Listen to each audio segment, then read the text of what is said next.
Today's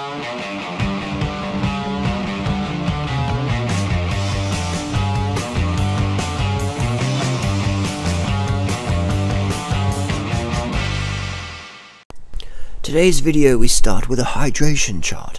Am I hydrated? Aim for clear urine at least 10 times a day.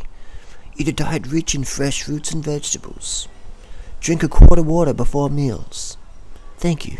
So I'm down the bottom of Norton Summit. This is a 5.6 kilometre climb. It's what we call horse category locally. But seriously, Norton Summit, one of the most popular climbs in the world. I'm waiting for a bunch to come past. I'm going to have the GoPro on. I'm going to tack on the back of the bunch. I'm going to break it down the climb, what happens, when to attack, when to stay. Let's do it. So welcome to a little tutorial on how to use a power meter. There's my little face saying g'day. I'm going to jump on the back of this bunch. This is Norton Summit, South Australia, November 2013. Fast bunch. Look at them. Already smashing it at the start. So we're going to use a power meter on this one. Going to jump on the back of this little train. These guys are very fit bunch here. Some of the fittest cyclists in South Australia, and they climb exceptionally well. You can see the right at the back already got good cadence. Good cadence, very fast bunch. We're zooming up this climb. This climb's about 5.6 kilometers long. It's around 5-6% gradient, and it's called Norton Summit. So I'm sitting on the back here, got the GoPro camera on. I'm riding my Giant TCR. I've got a Stages cycling power meter fitted, and I'm using my Garmin 800 to record the data. Now I'm sitting off the back here. Ideally, I should be right up there, but I'm just checking out the camera, saying g'day again. So the guys are pushing a little bit too fast, I think, on this section. The wattage was a bit high. Ideally, for a better pace climb, you want to drop it back and have an even split. So we're doing I'm doing 400 watts here approximately. Sitting about 400 watts, and I'm 66 kilos. So definitely these guys are going too fast for a really good time up here. You can see the right on my left here, very smooth, very efficient, high cadence, looking good. Man to watch, a man to watch. You can see up there the guy out the saddle. It's like Alan Gill, very experienced rider. Pretty sure he went to the world champs back in the 80s. Quite experienced rider. I would suggest my critique of his form, where he pushes the big ring, he pushes the 53 all the time up the climbs. I would like to see him spin it more, and he would, in my opinion, get more power to the rear wheel. Because right now he's torquing the cranks, but he's not getting the power because his cadence is still a little bit too slow, I feel. That's my suggestion there. But if Al got a Stages power meter on his 9,000 cranks, he would be able to see what I mean. The guy in front of me, directly in front of me, high cadence there, looking good, looking good. Another good ride. All these guys are very fit, exceptionally fit athletes. There's not many people that can go fast than a lot of these guys up climb. You can see this guy here on the right. He's coming back. He's on the Cannondale Evo. Quite a large chap, but he has an extremely large cardiovascular system. You can tell because he's quite heavy, but he's still keeping up with us. He's still putting out the power. So his cardio system is quite impressive. You see on the left here, we're passing some cyclists. We're past them like they're standing still. That's what I mean. These guys are fit. This is a fit bunch. If you want to get fit, you got to train with fit riders. 100%. You're not going to get fitter hanging out with people you can beat. Passing more cyclists. Look at them. It's like they're standing still. So we're just zooming past. We're just zooming past. Ideally, I should be closer drafting, but I want to get the good camera view. This hill today, good conditions, not much wind, so pretty good conditions for a fast time. And now the pace is starting to get a bit more frisky. Some of the guys up the front are getting frisky. They're getting excited. The first hairpin's coming up, and now you can see the pace line is going into single file. That's how you tell a bunch is going fast. When riders are two abreast, they're going easy. When it's single file, it's all out. It's strung out. So this is good training. This is awesome training. This is what I live for. It's really good fun. Good workout in the fresh air. Look at those trees, all that fresh oxygen. It's fantastic. In the Adelaide Hills, best training grounds on earth. So you can see the rider on the back there, still good cadence, very smooth, relaxed upper body, good breathing, good cadence. The man to watch, in my suggestion. The big guy is still doing well.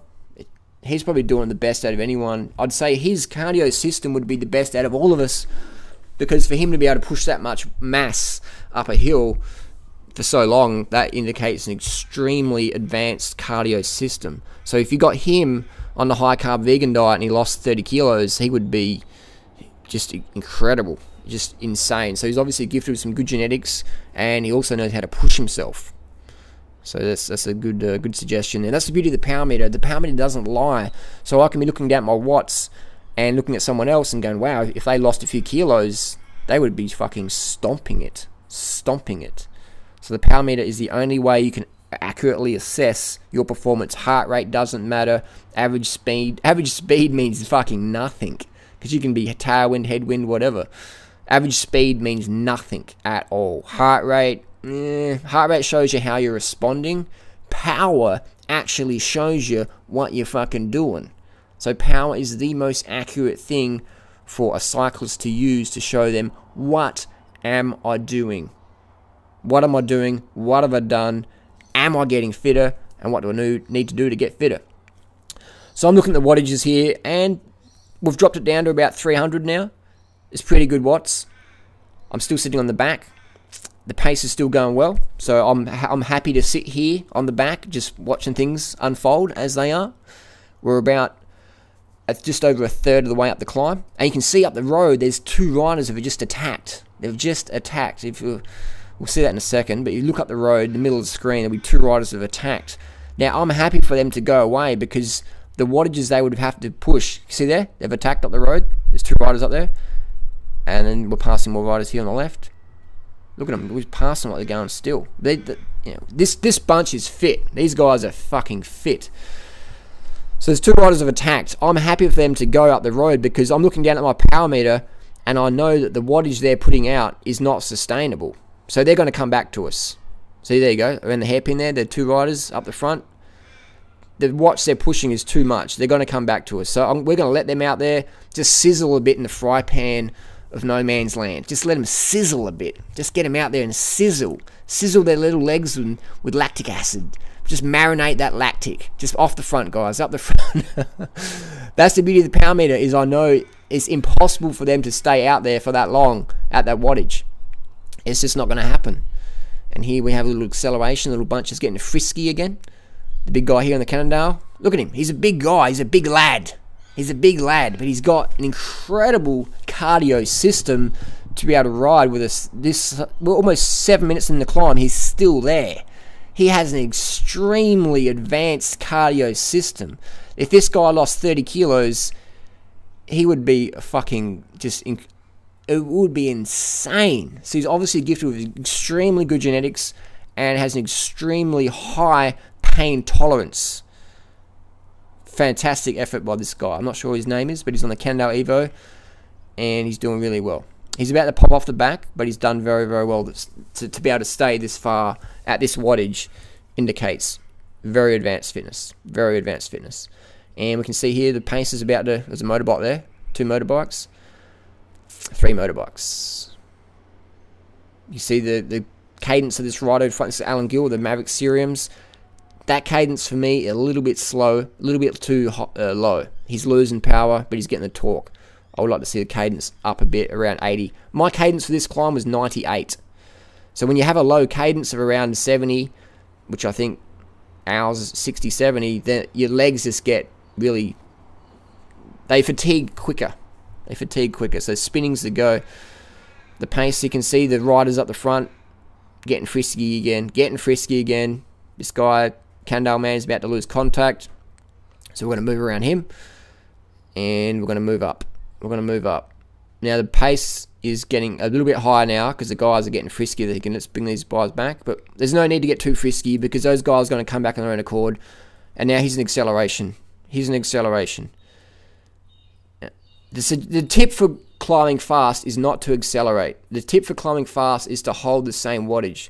But these guys don't have power meters on, they're getting frisky, they're riding with emotion. So they put in a massive surge, and this is not the way to ride fast. The way to ride fast is smooth.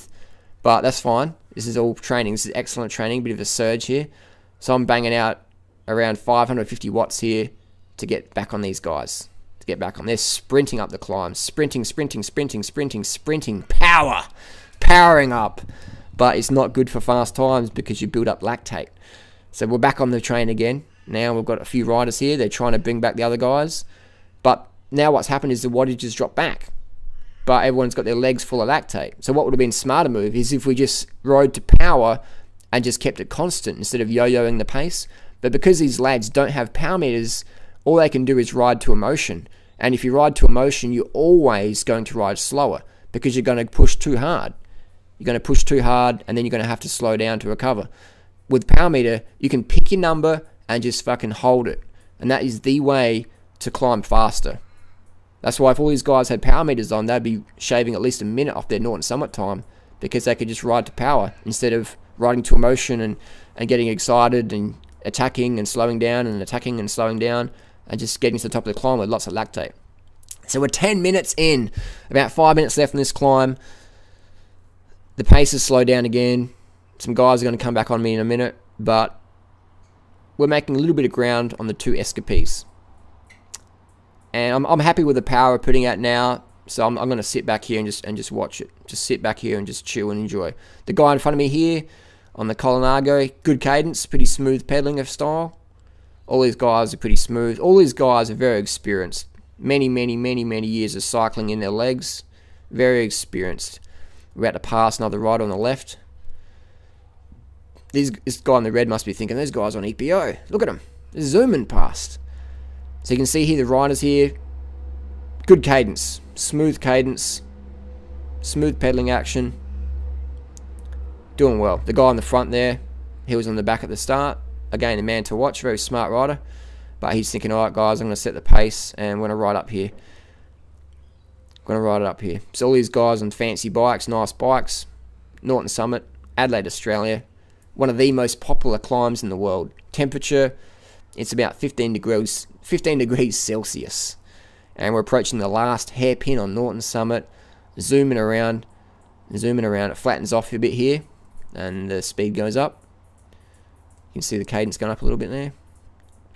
The last hairpin. This is where normally it gets pretty feisty. People get pretty frisky. Get excited because the last few minutes are approaching.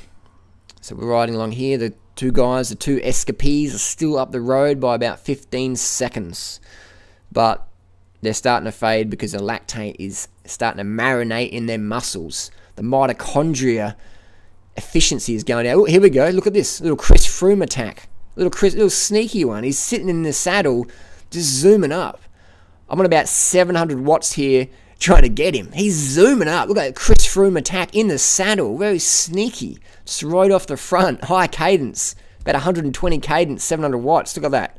Just zooming up. Zooming up. Chris Froome style. Very sneaky. That's a good way to attack, is in the saddle. It's very deceptive, but it's very effective, very efficient. Look at that. We're zooming up here. And on the brakes. Back on the tail of the two escapees. Passing a right on the left. So now we're back with our two escapees. That was a quick bridge across to the breakaway. And now I can see the wattage is dropping right down. Because this guy here, he's a bit taxed, he's a bit gassed. Because his wattage was too much. Doing 700 watts at around 60 odd kilos, that's too much to bridge a gap. You're better off sitting around maybe 450. Really. You're better off sitting probably around 350 and just cruising. So the pace is dropping down. I can sense everyone's fatigued. This is the time for me to say, guys, it's been nice riding with you, but I've got to get to the start line. I've got to get to the finish line, rather, and I've got to get there first. And no one's coming with me. So, so I can see the wattages coming down. The guys are getting fatigued. And now it's time for me to say, sayonara. Sayonara, fellas. It's time to go to the finish line for the Strava UCI points. So now I'm sitting on about 400 watts. I know I can hold this for a few minutes, and I know no one else is going to be able to hold it with me. So I'm just going to sit on this wattage. I'm not going to accelerate. I'm just going to hold it here. Just holding the wattage. And I notice that one guy is actually on my wheel. He's on my wheel now because I've got a little mirror, I can tell. So he's on my wheel. He's coming up. And he's catching me. He's on my wheel now. And I'm thinking, all right, I'm just going to hold the watts. And I'm going to let him come around me shortly and just see what condition he's in. I'm going to listen to his breathing. I'm going to look at my wattage. And I'm going to be able to estimate what wattage I have to do to make sure I get to the finish line before him. So I'm going to let him come around in a second. I'm just going to see if he's going to hold on. And it looks like he's holding on. You'll see him come around in a minute. So I'm going to slow the wattage up, pretend I'm fatigued, let him come around me. I'm going to drop the wattage back down to maybe 200 watts and let him come around. And I'm going to hunch my shoulders and pretend I'm really, really fatigued. So that will give him the mental permission. Here we go, he comes around me. And he's thinking, yep, Harley's done. He's toasted. That vegan diet's made him protein deficient. So he's putting the wattage up a bit. But I can tell he's pretty fatigued. His breathing's very loud. So I know all I have to do is snap it out to 800 watts. And I'll be at the line in front of him. So the line's coming up. There's a sprint. He's in the hoods there, ready to sprint. And bam! It's vegan power. Vegan power for the win. Coming across the line first. And that's how you ride with a power meter. To perfection. To perfection. You don't ride with emotion. You ride with strategy. You ride with pure strategy. You pick your numbers. You learn your numbers. And then you hold your fucking numbers. And that's how you climb to win. Or that's how you do PBs. So today was the power was quite yo-yo-y. But excellent training and good fun. There's a finish line there. Bam! First place.